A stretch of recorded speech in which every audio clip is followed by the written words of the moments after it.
Olá, tudo bem? Meu nome é Thiago Queiroz e hoje a gente vai conversar sobre um tema que tem matutado aqui na minha cabeça há um bom tempo. Normalmente me incomoda bastante, mas eu acho que a gente precisa ter essa conversa aqui. E hoje eu quero conversar com vocês sobre essa esquisitice que acontece de quando a gente tem um pai que ele é presente, ele é cuidador, automaticamente ele é visto como um pai que é quase uma mãe, uma mãe, um pai materno.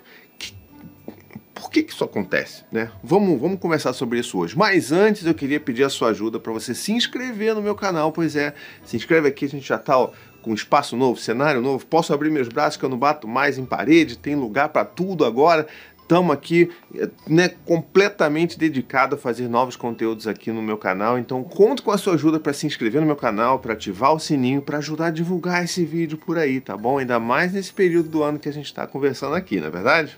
Então vamos lá, deixa eu falar para vocês sobre de onde veio essa minha vontade. Essa minha vontade sempre existiu de falar sobre esse tema, mas ela se tornou muito mais forte quando eu recebi um e-mail de um pai me fazendo umas perguntas. Então eu vou ler esse e-mail, conversei com ele, me autorizou de ler o e-mail e tudo mais.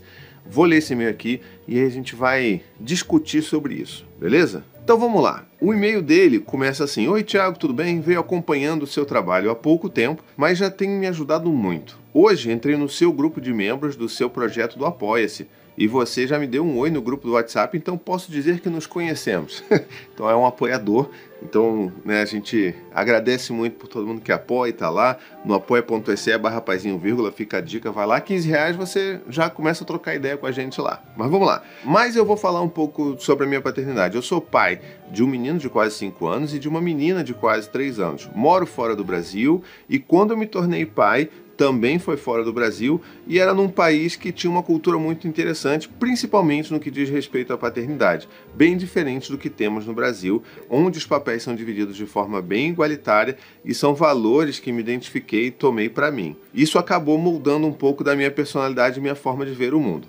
Eu sempre fui mais entusiasmado do que a minha esposa com relação a ter filhos, e quando o momento veio, eu tomei a frente da vida das crianças. Eu sou quem dá mais carinho, quem resolve as coisas, leva para a escola, para o parquinho, para o médico, etc, etc. E na definição clássica dos papéis, nesse mundo machista onde vivemos, eu faço o papel que normalmente é atribuído às mães. Meu estilo de paternidade tão materno, aí já me... tá? Faço uma pausa aqui que já... Mas a gente vai falar sobre isso. Sempre impressiona minha família e amigos no Brasil quando visitamos, né, que não estão acostumados com essa dinâmica familiar, aparentemente pouco comum. É raríssima, para falar a verdade. E devido a vários motivos que impactaram o amadurecimento emocional da minha esposa, normalmente me vejo em situações que tenho que me comportar como o pai dela também. É bem pesado. Essa é uma outra questão que a gente precisa conversar também. Mas vamos lá. Escutei o Vai Passar, que é um podcast que eu faço com a minha amiga querida, meu amor, Elisama Santos. Inclusive fica a dica aqui, ouçam o podcast Vai Passar, um podcast maravilhoso. Tá lá, é um original Spotify, tá gratuito, você ouve lá tudo que você quiser, você vai chorar, você vai rir, é maravilhoso, tá? Modéstia à parte. Mas vamos lá. Escutei o Vai Passar sobre separação e me senti identificado no papel das mulheres que vocês escreveram, sobrecarregado, sendo pai para minha esposa, dando conta do trabalho da família e etc. Mas com o diferencial de não ter as mesmas pressões sociais que as mulheres sofrem. Isso por si só já é um enorme privilégio, né? Vamos combinar. E essa tem sido uma constante nessa minha busca por conhecimento sobre ser pai. Sempre me identifico muito mais com as dificuldades que as mães enfrentam e não encontro referências para pais que vivem nessa dinâmica familiar, o que me faz me sentir sozinho e esquisito, sem ninguém para conversar e compartilhar essas dores. Particularmente, não conheço ninguém assim no meu círculo social, mas imagino que existam mais pessoas assim. Tenho feito terapia e também focado meus momentos de leitura e aprendizado na minha busca por autoconhecimento. E muitas vezes, através do trabalho com pessoas como você, a Elisama e o Xande fazem. Xande, se você não conhece, é Alexandre Coimbra Amaral, um psicólogo que é um amigo de vida e que vocês, inclusive, deveriam, se você não conhece, deveria já seguir ele no Instagram, faz tudo, porque ele é maravilhoso também, tanto quanto a Elisama. Eu vou deixar o link do Instagram deles aqui na descrição, caso vocês não conheçam, vocês já vão lá conhecer o trabalho deles. Virei fã de todos vocês. E acho que seria muito legal se em algum momento, em algum dos seus canais, você pudesse falar um pouco dessa realidade. Os pais maternos, onde vivem, como são, o que comem. Muito obrigado pelo seu excelente trabalho. Então, meu querido, eu lembro que quando eu recebi essa mensagem, várias coisas me bateram assim, como acho que você percebeu aí assistindo o vídeo enquanto eu lia, e que talvez tenha causado esses estranhamentos em você. E eu respondi a ele, falei assim, olha, eu não vou conseguir responder isso aqui no e-mail, porque eu vou ter que falar muito sobre isso. E eu gostaria de saber se eu posso fazer um vídeo sobre isso, elaborar, vou proteger a identidade, não vou falar seu nome, nem nome dos filhos, dar muitas características, nem falar o país onde você mora e tal, mas eu queria muito poder fazer um vídeo sobre isso. E ele concordou, então estamos aqui. Existem algumas questões aí que eu acho que a gente precisa abordar, né? E assim, a primeira delas é essa questão do pai materno, né? Essa coisa que é uma aberração de nomenclatura, eu acho que não tem outra palavra para eu descrever. Essa coisa de você chamar de pai materno, é quase uma mãe. Isso tudo são aberrações que existem e que foram provocadas por uma sociedade em que a gente vive um machismo tão forte que a gente não consegue enxergar um pai que quer fazer o seu papel de pai, porque é só isso que ele está fazendo, como pai, né? A gente precisa de um nome novo, porque para dizer que ele está fazendo o que ele deveria estar fazendo. É por isso que esses termos, essas aberrações, elas me causam um certo incômodo, porque, na real, se todo pai fizesse a sua parte, todo pai exercesse plenamente a sua função de cuidador dos filhos, isso não aconteceria. Todo mundo seria ou pai ou mãe. Eu entendo que na primeira interação que eu fiz com esse pai aqui por e-mail, eu dei essa pincelada, falei assim, olha, talvez a minha resposta ela seja um pouco mais crítica, uma reflexão um pouco mais crítica, talvez você possa se sentir um pouco atacado, não sei. Então dei para ele uma pincelada do que eu pensava, e aí ele me comentou uma coisa que não está nesse primeiro e-mail, mas que eu acho que é relevante a gente falar, que como ele faz terapia, como ele falou aqui, né? Inclusive eu acho que todo mundo deveria fazer terapia, se possível, se acessível, mas ele falava assim, não, porque a minha psicóloga mesmo fala, e ela traz muita questão de Winnicott, eu já falei bastante de Winnicott aqui, falo também no Vai Passar, e se vocês quiserem que eu faça um vídeo especificamente sobre Winnicott, eu posso fazer aqui também, que é um psicanalista britânico que fala sobre a infância de uma forma linda, e ele fala, não, porque existe, né, a minha psicóloga falou que o Winnicott sempre fala da função materna e tudo mais, e de fato, né, mas a gente precisa lembrar que, assim, isso são coisas lá de 1900 e bolinha, 1940, 1950, então é óbvio que todos esses estudos, que ainda são muito importantes para a gente entender o desenvolvimento infantil, e não estou falando só do Donald Winnicott, estou falando também do John Bowlby, que eu já mencionei aqui no canal, né, que cunhou a teoria do apego, fundou a teoria do apego, teorizou, né, a teoria do apego. Então todas essas pessoas, elas vieram de um lugar, de um contexto que precisa de atualização. Não é porque quando eles estudaram e fizeram todas essas teorias, eles focaram tudo na função materna, que significa que isso está dado assim, que o cuidado ele é uma função da mãe. Não pode ser. A gente precisa atualizar isso, a gente precisa entender que a função do cuidado, ela é de quem está ali, da figura do cuidador principal daquela criança, seja o pai, seja a mãe, seja a avó, seja a tia, né, seja algum profissional de uma instituição. Então, assim, a gente precisa atualizar isso. É claro que todos esses livros vão estar sempre referendando e fazendo estudos e falando sobre a mãe nesse papel da criação do vínculo, e a gente sabe que isso é um reflexo da sociedade, né? Tal qual hoje. Se a gente hoje for fazer um grande estudo sobre qualidades e tipos de vínculos que são desenvolvidos com bebês, hoje a gente ainda vai encontrar, é óbvio, a maior parte das funções de cuidado delegadas às mães, porque a gente ainda vive nessa sociedade. E o que eu quero dizer com isso? Eu quero dizer que não é porque essa aberração em função de uma sociedade patriarcal que a gente vive existe, que a gente vai criar uma contra-aberração e chamar o pai de pai materno ou de pai, entendeu? Então, assim, discordo que a gente precisa utilizar esse termo, e sim, ele está sendo pai. E eu acho, inclusive, que esse é o primeiro ponto que eu queria bater muito aqui. Não existe pai materno, não existe pai que é quase mãe, não existe pai. Tá bom? Se você concorda comigo ou discorda, inclusive, deixa aqui já nos comentários, vamos fazer esse diálogo aqui, que eu acho que essa nossa conversa vai render muita reverberação ainda, né? Então, já deixa aqui nos comentários. E agora, a gente começa a entrar num lugar um pouco mais sensível, um pouco mais difícil, mais aprofundado, que é entender que o homem, o pai, assumir esse rótulo de pai materno, esse rótulo de pai, de um pai que é quase mãe, isso é extremamente sedutor, né? Isso daí é um baita de um carinho no ego. Isso quer dizer o quê? Isso coloca esse homem num papel, sabe, melhor, maior dentro dessa sociedade em que o homem precisa ser desconstruído, ele tem que ser descolado, ele tem que ser pai que cuida e tudo mais. Então, assim, o pai materno é algo muito sedutor para esses homens, né? Que começam a ver que, nossa, olha só, eu sou diferente dos outros pais, eu sou melhor dos outros pais. Por mais que a gente já saiba, logo de início, que se comparar com outras pessoas é uma furada, né? A gente tem que comparar com a gente mesmo, em termos evolutivos, ao longo da vida. Mas existe essa comparação. Não, eu sou muito melhor do que aquele outro pai, mas esse outro pai faz o quê? E nem tá na certidão de nascimento do filho, sabe? Então, assim, não faz sentido esse tipo de comparação. Mas essa não é nem de longe a pior comparação, a comparação mais perigosa que pode existir.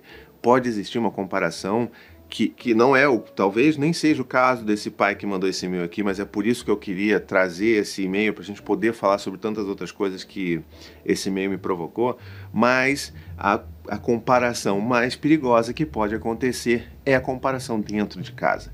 É quando esse pai tão enchido ali de ego e tão se sentindo bem, melhor, ele começa a se comparar com a própria mãe, começa a querer ser mais do que a própria mãe. Quer ser mais mãe que a própria mãe, quer ser mais materna que a própria mãe. E é por isso que essas aberrações de nomenclatura e da sociedade que a gente vive acontecem, né? Porque chega nesse lugar que ele fala assim, não, poxa, eu dou até mais carinho que a mãe. E a gente precisa muito olhar com atenção para esse ponto, porque até que ponto de fato existe uma diferença? Pode sim existir uma diferença aí, né? Pode de fato existir alguma questão com essa mãe que ela, de personalidade ou da própria história dela de vida, da sua própria infância, dos vínculos que ela criou com os próprios pais, pode ser que isso tudo daí traga essa mãe para um lugar que ela tinha dificuldade de demonstrar afeto, de demonstrar acolhimento. A gente não sabe, né? Isso é muito subjetivo. Mas, de novo, isso é um processo dessa mãe, né? Não é um lugar de se colocar melhor do que essa mãe. E, ok, pode até existir que esse tipo de mãe aconteça, mas o que é mais provável que a gente sabe que acontece por aí é que, na verdade, essa mãe está exausta, né? Porque para o homem, né, que se sente um pai materno, esse homem, ele está trabalhando fora de casa o dia inteiro. E quando ele chega, ele já pega uma mãe exausta, completamente exausta de ter cuidado daquela criança o dia inteiro, de ter lidado com todas as tretas, as birras e todas as demandas que uma casa, né, também cobra da pessoa. Isso, é claro, fazendo esse recorte de uma família em que tem um pai e uma mãe, que o pai trabalha fora e a mãe fica em casa cuidando do filho. Feito esse recorte, então assim, a gente sabe que isso é muito frequente. E esse pai que vem, ele chega fresco da rua, ele passou o dia inteiro conversando com outros adultos, ele passou o dia inteiro fazendo xixi a hora que ele queria, ele podia tomar café quando ele bem entendesse, né? Ele não tinha como esperar uma brecha na soneca do filho para conseguir fazer cocô. Ele não precisou pensar no almoço, ele simplesmente almoçou, num self-service, né? Então, dentro dessa configuração, que é bem frequente na nossa sociedade, é muito normal que esse pai, quando chega em casa e ele começa a ler alguma coisa, começa a se desconstruir e começa a se sentir descolado, porque é um pai que cuida, um pai materno, esse cara chega em casa e começa a questionar, poxa, encontra aquela mãe que já tá ali, ó, no fim do tacho, no raspo do tacho, né? Tá ali, já é grosseira com o filho, já não quer saber, já tá cansada. E esse cara começa a pensar, poxa, mas eu sou tão melhor, é tão mais fácil para mim acolher o meu filho. É claro que é mais fácil, você não tá 24 horas com o seu filho chorando no teu ombro, né? Então, assim, é muito importante, fica esse alerta para você que tá vendo esse vídeo, você que é pai, que às vezes se sente dessa forma. Muito cuidado. Isso é muito sedutor, mas é muito, muito problemático, porque até que ponto essa mãe, na verdade, não está sobrecarregada. Enquanto você está lá fora, tudo bem, você está trabalhando. Ninguém está questionando que isso também dá trabalho. Mas ela também está trabalhando muito dentro de casa, criando uma criança durante a maior parte do dia. E quando a gente chega em casa e encontra aquela situação de caos, não, pode deixar que eu resolvo aqui, vem cá, filho, não sei o quê, vamos tomar um banho, vamos fazer uma chantala e não sei o quê. A gente precisa lembrar que aquela mãe estava ali fazendo isso tudo antes de você chegar. E que às vezes não é necessariamente você sendo muito mais carinhoso do que ela, né? Porque não é. E isso só reforça esse afastamento entre o pai e a mãe, esse abismo no relacionamento, que inclusive pode acabar ocasionando em separação, porque se torna insustentável. Esse cara nunca vai entender o lado dessa mãe. Então é muito importante que a gente pare e pense sobre como é sedutor ser um pai legal, ser um pai de Instagram, um pai que cuida do filho. É muito sedutor. Todo mundo ganha biscoito, mas você tá ali, você tira uma foto, todo mundo fala, meu Deus, que homem maravilhoso, você teve muita sorte. Fala pra esposa, fala pra mãe, nossa, você tem muita sorte, né, ter um marido assim. E ela tá lá desgraçada, né? Tá o dia inteiro cuidando daquela criança para chegar no fim de semana e esse pai, né, desabrochar e ser maravilhoso. Então, assim, precisa ter uma análise, uma reflexão muito crítica sobre isso.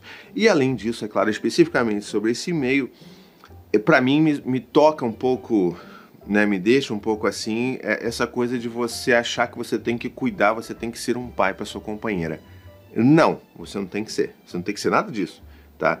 E, assim, pode até existir a situação em que a sua companheira não queira que você exerça esse papel, né? Assim, porque isso é uma questão dela. Se ela precisa de uma figura paterna, não se sabe o que aconteceu, não se sabe o que tá rolando, qual foi a história dela, qual que é a relação dela, mas isso é uma questão que ela precisa resolver. Você não tem que ser uma figura paterna para ela. Você tem que ser uma figura paterna para os seus filhos, e é isso. Então, de novo, junto com esse papel sedutor de que eu cuido tão bem, eu sou tão bom assim fazendo isso e tal, eu faço isso com os meus filhos, mas eu cuido também da minha esposa. Não, a gente está misturando os papéis, não é para fazer isso, tá? Eu não estou falando especificamente sobre você, não. Estou pegando esse exemplo e estou abrangindo, tá bom? Porque isso pode servir para muitos homens por aí que se sentem nesse lugar e que, se você tem essa dúvida, se você acha que você está sendo isso, pare de fazer isso agora. E o máximo que você pode fazer é conversar, incentivar essa pessoa a fazer uma terapia, né, essa mãe a buscar algum tipo de apoio, a pensar sobre essas questões e respeitar o tempo dela, porque ela pode não querer. E tá tudo bem também, sabe? Então, assim, a gente...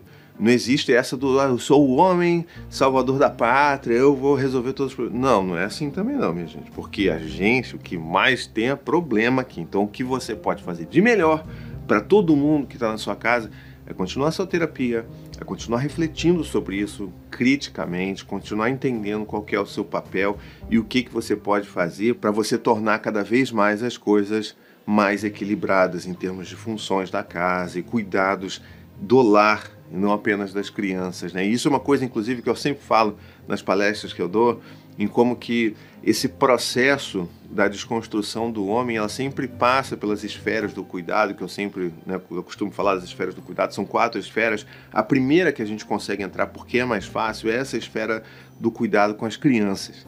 Então é muito fácil para esse homem que já está um pouco atento começar a desenvolver esse papel. Mas as outras esferas, como o cuidado com a casa, o cuidado com a companheira e o cuidado principalmente consigo mesmo, essas esferas sempre ficam de lado.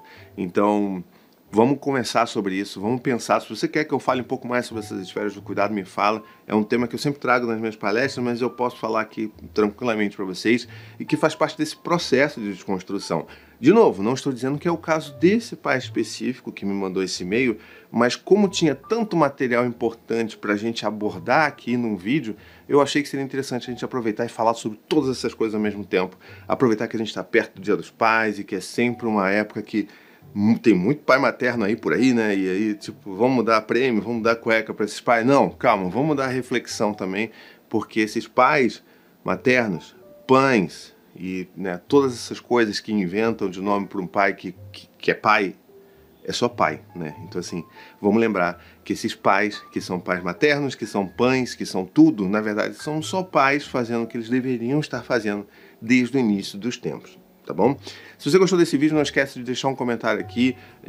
reflete comigo aqui se você discorda, você acha que não e tudo mais. Então comenta aqui, vamos conversar. Se você quer que eu fale sobre algum outro tema específico ou aprofunde alguma outra coisa que eu tenha falado nesse vídeo, também deixa aqui nos comentários, tá bom? A gente vai trocando essa ideia. E se você quiser realmente se tornar um apoiador do meu trabalho, não se esquece de ir lá no apoia.se/paizinho, e com R$15 mensais você se torna um apoiador. Entra nessa família, a gente troca ideia no nosso grupo de WhatsApp secreto e você me ajuda a manter a produção de conteúdo aqui do canal e de todas as coisas que eu faço no Paizinho, tá bom? Também não se esquece de se inscrever no canal, hein? Se você não se inscreveu lá no início, se inscreve agora, já ativa o sininho, curte, manda para as pessoas. Esse vídeo tá ótimo para você largar num grupo de WhatsApp assim com os pais e sair fora, e sair correndo, tá bom? A gente se vê por aí. Um beijo, até a próxima e tchau, tchau.